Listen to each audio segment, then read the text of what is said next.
ಭಾಳ ದಿವಸಗಳ ನಂತರ ನಾನು ಕೂಡ ತಮ್ಮ ಜೊತೆ ಕೆಲವೊಂದು ವಿಷಯಗಳನ್ನು ಹಂಚಿಕೊಳ್ಳೋಕ್ಕೆ ಇವತ್ತು ಪತ್ರಿಕಾ ಸಭೆಯನ್ನು ಕರೆಯಲಾಗಿದೆ. ವಿಜಯಪುರ ನಗರದ ಮತ್ತು ಸುತ್ತಮುತ್ತಲಿನೆಲ್ಲ ಇವತ್ತು ಮಳೆಯಿಂದ ಸಂಪೂರ್ಣ ರಸ್ತೆಗಳು ಹಾಳಾಗ್ಯಾವ. ಇವತ್ತು ಗಣೇಶ ಹಬ್ಬ ಬಂದರೂ ಕೂಡ ಅವು ಕೆಲವೊಂದು ಕಡೆ ರಿಪೇರಿ ಆಗ್ತಾಯಿಲ್ಲ. ಮೊನ್ನೆ ನಾನು ದಿನಾಲು ಅಲ್ಲಿ ಉದ್ಘಾಟನೆ ಪೂಜೆ ಪುನಸ್ಕಾರಗಳನ್ನು ನೋಡಿದ್ದೆವು. ರಸ್ತೆಗಳ ಡಾಂಬರೀಕರಣದ ಪೂಜೆ, ಗುದ್ದಲಿ ಪೂಜೆ. ನಿನ್ನೆ ನಾನೊಂದು PWD ಇಲಾಖೆಗೆ ಮತ್ತು ಮಹಾನಗರ ಪಾಲಿಕೆಗೆ ಒಂದು ಪತ್ರ ಬರೆದು 2004ರಿಂದ ಇಲ್ಲಿವರೆಗೆ ಎಷ್ಟು ಕಾಮಗಾರಿಗಳನ್ನು ತೆಗೆದುಕೊಂಡಾರ ಅನ್ನುವಂಥದ್ದು, ಎಷ್ಟು ರಸ್ತೆಗಳು ಪ್ರಾರಂಭ ಆಗ್ಯಾವ ಕೇಳಿದ್ರೆ PWD ಇಲಾಖೆಯವರು ಒಂದು ವರದಿಯನ್ನು ಕೊಟ್ಟಾರ. ಆ ಮಹಾನಗರ ಪಾಲಿಕೆಯವ್ರು ಯಾಕೋ ಕೊಡಲಿಲ್ಲ, ಅವ್ರು ವಿಳಂಬ ಮಾಡಿದ್ರು. ಒಂದು ವಾರದಿಂದ ನಾನು ಲೆಟ್ರ್ ಬರೆದು 2-3 ಸಲ ಮುಳುಗರು ಕೊಟ್ಟು ಕಳಿಸ್ರು, ಕೊಡಲೇ ಇಲ್ಲ. ನನಗೆ ಒಂದು ಎರಡೂ ಇಲಾಖೆ ಮೇಲೆ ಏನಂದ್ರೆ ಮಾಡಿದ ಒಂದು ವರ್ಷ ಒಳಗೆ ರೋಡ್ ಹಾಳಾಗ್ತಾವೆ. ಒಂದೇ ವರ್ಷ ಬೇಕಾದ್ರೆ ಮುಖ್ಯ ರಸ್ತೆನೇ ನೋಡ್ರಿ 100 ಕಡೆ ದೊಡ್ಡ ತೆಗ್ದು ದಿನಾಲು ಮಂತ್ರಿಗಳು ಅಡ್ಡಾಡ್ತಾರೆ, ದೊಡ್ಡ ಅಧಿಕಾರಿಗಳು ಅಡ್ಡಾಡ್ತಾರೆ. ಅದ್ರ ಬಗ್ಗೆ ಏನಾದರೂ ಕ್ರಮ ಆಯ್ತಾ? ಯಾವ ಗುತ್ತಿಗೆದಾರರು ಅದನ್ನು ಕಳಪೆ ಮಾಡಿದ್ರು ಅಥವಾ ಕೆಲಸ ಸರಿಗೆ ಆಗಿಲ್ಲ ಅಂತ ತೆಗ್ಬಿದ್ದು ಅನ್ನುವಂಥದ್ದು. ಎಲ್ಲ ಕಡೆ ಪ್ಯಾಚ್ ವರ್ಕ್, ಮೇನ್ ರೋಡ್ಗಳು ಎಷ್ಟು ಅದಾವ ಎಲ್ಲ ಕಡೆ ತೆಗ್ಬಿದ್ದವು. ಕೆಲವೊಂದು ಪ್ಯಾಚ್ ವರ್ಕ್ ಈಗ ಮಾಡ್ಯಾರ. ಮಹಾನಗರ ಪಾಲಿಕೆದು ಅಷ್ಟೇ 6 ತಿಂಗಳಾಗ ಈ ಜಮಖಂಡಿ ರೋಡ್ ಮೊನ್ನೆಯನ್ನು ಪೆಟ್ರೋಲ್ ಪಂಪ್ ಹತ್ರ ಗಲಾಟೆ ನಡೆದಿತ್ತು, ಅದು 3 ಸಲ ಮಾಡಿದ್ರು. 2 ವರ್ಷನಾಗ 3 ಸಲ ರೋಡ್ ಮಾಡಿದ್ರು. ಈ ರೀತಿ ಸರ್ಕಾರದ ಅನುದಾನವನ್ನು ಸಂಪೂರ್ಣವಾಗಿ ಇಲ್ಲಿಯ ಸರಿಯಾಗಿ ನಿರ್ವಹಣೆ ಮಾಡದಿರೋದು ಹಾಳಾಗ್ತಾಯಿದೆ. ಬರೀ ಅನುದಾನ ತಂದೀನಿ ಅನ್ನುವಂಥ ಹೇಳಿಕೊಳ್ಳೋದಕ್ಕಿಂತ ಅನುದಾನ ತಂದು ಸಮರ್ಪಕವಾಗಿ ಸರಿಯಾಗಿ ಕೆಲಸ ನಡೆದೋದಿಲ್ಲೋ, ಕ್ವಾಲಿಟಿ ವರ್ಕ್ ಆಗ್ಯೋದಿಲ್ಲೋ ಅನ್ನುವಂಥ ಕೆಲಸ ಚೆಕ್ ಮಾಡುವಂಥದ್ದು ಇಲ್ಲಿಯ ಜನಪ್ರತಿನಿಧಿಗಳು ಮಾಡ್ತಾಯಿಲ್ಲ, ಅಧಿಕಾರಿಗಳು ಮಾಡ್ತಾಯಿಲ್ಲ. ಮಾಡಿ ಯಾಕಂದ್ರೆ ಇವತ್ತು ಇಷ್ಟೆಲ್ಲ ದುಡ್ಡು ಏನೋ ಸರ್ಕಾರ ಬೊಕ್ಕಸ ಖಾಲಿ ಅದ ಅನ್ನುವಂಥದ್ದು ಕೂಡ ಎಲ್ಲ ಗೊತ್ತದ. ಆದರೂ ಅಲ್ಲಿ ರೋಡ್ಗಳು ಏನು ಪೂಜೆ ಆಗ್ಯಾವ 1.5 ವರ್ಷದಿಂದ ಎಲ್ಲ ರೋಡ್ ಒಟ್ಟು ತೆಗ್ಬಿತ್ತು. ಅದಕ್ಕೆ ಇದರಲ್ಲಿ ಭ್ರಷ್ಟಾಚಾರ ಎಲ್ಲಿ ನಡೆದದ? ಯಾರಿಂದ ಭ್ರಷ್ಟಾಚಾರ ನಡೀತಿದ್ದು? ಅಧಿಕಾರಿಗಳಿಂದ ನಡೀತು ಅಥವಾ ಜನಪ್ರತಿನಿಧಿಗಳಿಂದ ನಡೀತು? ಎಲ್ಲಿಂದ ಆಯಿತು ಅನ್ನೋಂಥ ಬೇಕಲ್ಲ. ಯಾಕಂದ್ರೆ ಇದೇ ದುಡ್ಡನ್ನು ಯಾರು ಕಿಸೆಯಿಂದ ಕೊಟ್ಟಿದ್ದಲ್ಲ, ಯಾವುದು ಅಧಿಕಾರಿಗಳು ಕೊಟ್ಟಿದ್ದಲ್ಲ, ಯಾವುದು ಜನಪ್ರತಿನಿಧಿ ಕೊಟ್ಟಿದ್ದಲ್ಲ, ಯಾರು ಶಾಸಕರು ಮೆಂಬರ್ಗಳದಲ್ಲ.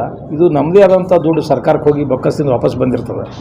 ಇದನ್ನ ಪ್ರಶ್ನೆ ಇನ್ನೋರಿಗೆ ಯಾರೂ ಮಾಡೋಕ್ಕತ್ತಿಲ್ಲ. ಅದು ನನಗೆ ಸ್ವಲ್ಪ ಭಾಳಷ್ಟು ದಿವಸ ಗಮನಿಸ್ತಾ ಇದ್ದೆ.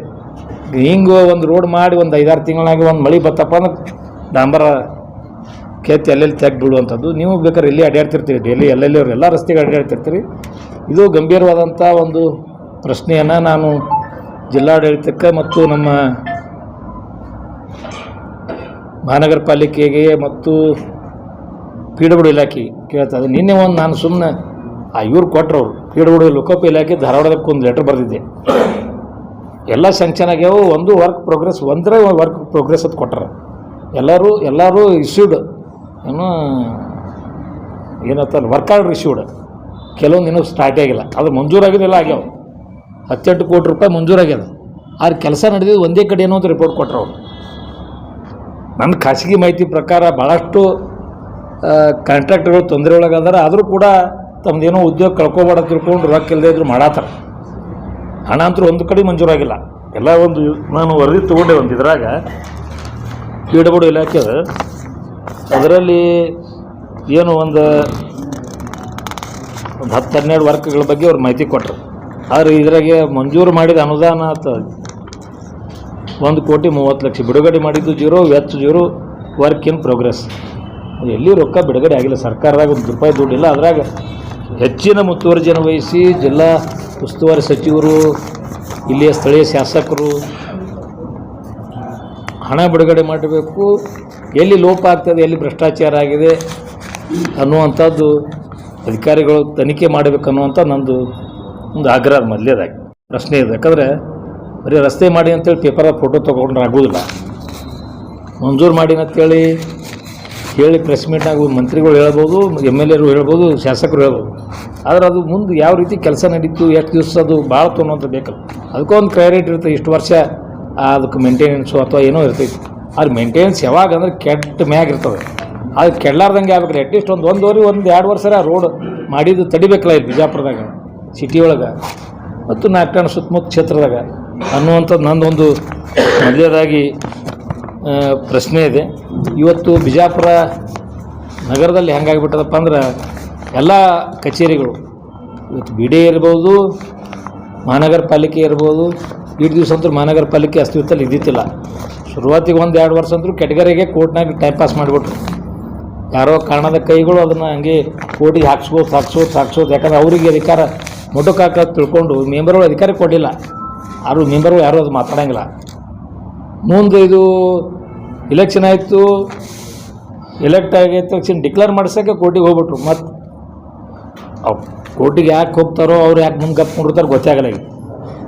ಇದ್ರಾಗೂ ಒಂದೇನೋ ಹಿಂದೆ ರಾಜಕಾರಣ ಶಕ್ತಿ ಕೈ ಅಡಿಗದ ಅನ್ನುವಂಥ ತಮ್ಮ ವೈಯಕ್ತಿಕ ಹಿತಾಸಕ್ತಿಗಾಗಿ ಅನ್ನುವಂಥದ್ದು ನಮ್ಮದೊಂದು ಆರೋಪ ಅದ. ಇದು ಸಂಪೂರ್ಣವಾಗಿ ನಗರ ಅಭಿವೃದ್ಧಿಗೆ ಮಾರಕ್ಕಾಗ್ಯದ. ಇದನ್ನು ಅವ್ರ ಮೆಂಬರ್ಗಳಿಗೆ ಕೂಡ ಸ್ವತಂತ್ರ ಕೆಲಸ ಮಾಡೋಕ್ಕೆ ಅವಕಾಶ ಸಿಕ್ಕಿಲ್ಲ. ಈಗೆಲ್ಲೋ ಹೋದ ಸಲ ಒಂದು ಹಿಂಗೆ ಕೂತು ಇಳಿದ್ರಾಗೆ ಮತ್ತು ಕೋರ್ಟಿಗೆ ಹೋಗ್ತಾರೆ. ಮೊದಲು ಆರ್ಸ್ ಬಂದ ಕೂಡಲೇ ಕೋರ್ಟಿ ಕೆಲವೊಂದು ಜನ ಕಡೆಯಿಂದ ಕೆಟಗರಿ ಸಂಬಂಧ ಅದ್ರ ಸಂಬಂಧ ಹೋಗ್ಯಾರ. ಆದರೆ ಯಾವ ಸಕ್ಸಸ್ ಆಗಿಲ್ಲ. ಒಂದು ಗೊತ್ತಿಲ್ಲ ಸಾರಾಂಶ, ಕೆಟಗರಿ ಸಂಬಂಧ ಹೋದ್ರು ಅದು ಸಕ್ಸಸ್ ಬರೀ ಟೈಮ್ ಪಾಸ್ ಮಾಡಿಬಿಟ್ರೆ. ಈ ಮೇಯರ್ ಉಪಮೇಯರ್ ಎಲೆಕ್ಷನ್ದು ಕೆಲವೊಂದು ಇಶ್ಯೂ ಇಟ್ಕೊಂಡು ಅನರ್ಹ ಮಾಡಿರೋ ಎಲೆಕ್ಷನ್ ಹೋದ್ರು ಅದು ಕೂಡ ಏನೂ ಇಲ್ಲ. ಅದು ಇನ್ನು ಹಾಗೆ ತೂಗತಿ ಹಂಗೆ ಇಟ್ಟಾರ. ಇದು ರಿಸಲ್ಟ್ ಕ್ಲಿಯರಾಗಿ ಮೆಜಾರಿಟಿ ಭಾರತೀಯ ಜನತಾ ಪಕ್ಷದ ಅಭ್ಯರ್ಥಿ ಐತಿ ಅಂತ ಗೊತ್ತಾದರೂ ಅದಕ್ಕೂ ಕೂಡ ಸ್ಟೇ ಹೋಗಿ ಅದನ್ನು ಸ್ವಲ್ಪ ದಿವಸ ತಡಿಸೋರು.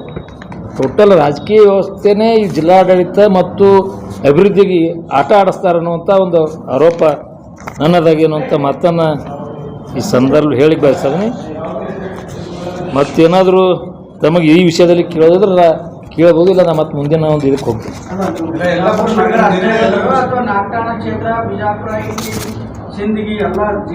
ಜಿಲ್ಲೆ ನಾನು ಗಮನಿಸಿಲ್ಲ ಸರ್. ನಾನು ಗಮನಿಸಿದ್ದು ಬಿಜಾಪುರ ಸಿಟಿಯಲ್ಲಿ ಜಾಸ್ತಿ ಅಡ್ಯಾಡೋದು ಇಲ್ಲೇ ಯಾವಾಗಾರ ಹೋಗ್ತೀನಿ.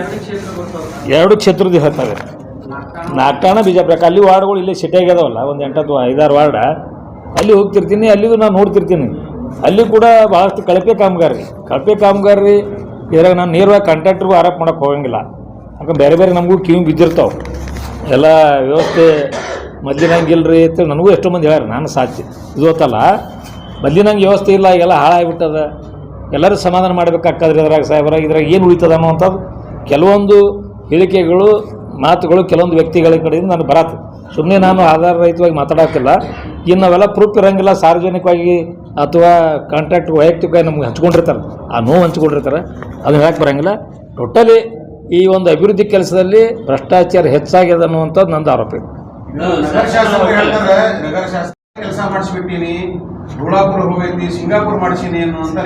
ಸಿಂಗಾಪುರ ಮಾಡ್ಯಾರೋ ಏನು ಅಮೇರಿಕಾ ಮಾಡ್ಯಾರೋ ಅವ್ರಿಗೆ ಗೊತ್ತದ. ನೀವು ಇಲ್ಲಿ ಅಡ್ಡಾಡ್ತಿರ್ತಿರಲ್ಲ, ಅವ್ರು ಹೇಳಿದ್ದಕ್ಕೆ ಎಲ್ಲರೂ ಒಪ್ಕೊಂಡ್ರೆ ಹೇಳಿಕೆಗಳು ದಿನ ಹೇಳ್ತಿರ್ತಾರೆ. ದಿನ ಒಂದು ಹೇಳಿಕೆ ಕೊಡ್ತಿರ್ತಾರೆ. ಅದು ಒಪ್ಕೊಳ್ಳಿ ಬಿಡಲಿ, ಅವ್ರು ಹೇಳೋದು ಚಟ ಅದ ಹೇಳ್ಕೊತ ಹೊಂಟು ಬಿಡ್ತಾರೆ. ಅದೇನು ಸಂಬಂಧ ಇರೋಂಗಿಲ್ಲ.